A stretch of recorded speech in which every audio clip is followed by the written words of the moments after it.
Okay, so we have arrived at the unit tangent vector. We already know how to find a tangent vector to a space curve. We just take the derivative of each component. The unit tangent will just take that vector and make it a vector of length of 1.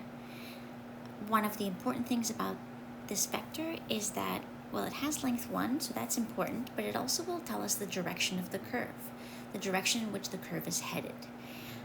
It is also intrinsic to the curve, so it doesn't depend on how the curve is parametrized. So let's define it. Suppose we have a parametric curve defined by r of t equals f of t, g of t, h of t, so this is a curve in space. And let's also suppose that it's smooth. Remember that smooth curve means that the curve is differentiable and the derivative of this curve is not 0. Then the unit tangent vector at t is defined as, we use a capital T. It is a vector, and it's going to be our tangent vector r prime of t divided by its magnitude.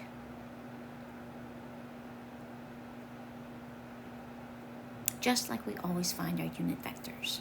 So important thing here is that it will point in the direction of our curve or of our path.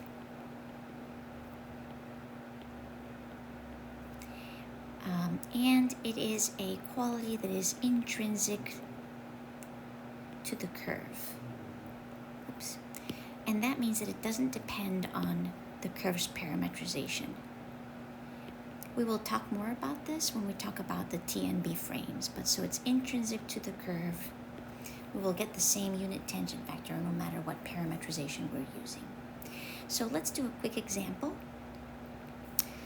We have a given space curve. R of t is cosine 2t, 4 and 3 sine t defined from t equals 0 to pi, and we want to find the unit tangent vector.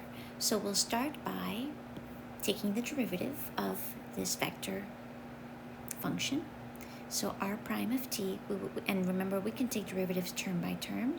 So applying the chain rule in the first component, we'll have negative 2 sine of 2t. The derivative of 4 with respect to t is 0. And the derivative of 3 sine of 2t, again, we'll apply the chain rule, will be 3 times 2, which is 6 cosine of 2t. Now, to find the unit tangent, we also need the magnitude of this vector. But what I'm going to do first is, just going to be a little bit easier, is I'm going to put in the value of t where we're interested in finding the unit tangent vector, and that's when t is pi over 2. So r prime of pi over 2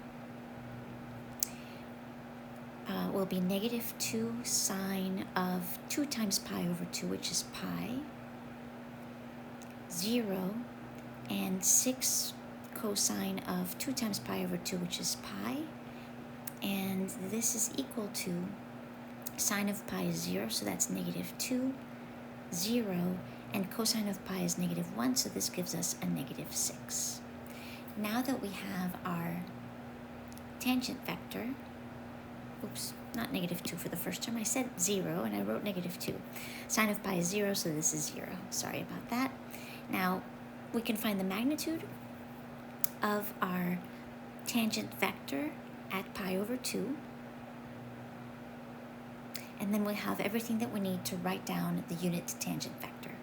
So this is going to be the square root. Well, we can see the magnitude will just be 6, but it's 0 squared plus 0 squared plus 6 squared is 36, and the square root of 36 is 6. So we have that our unit tangent vector at pi over 2 is the tangent vector evaluated at pi over 2 divided by its magnitude. These are all pieces that we've already found. So our vector was 0, 0, negative 6, evaluated when t is pi over 2. And we divide that by the magnitude, which is 6. And so our unit tangent vector will be 0, 0, negative 1. And you can see here that this will have a magnitude of 1.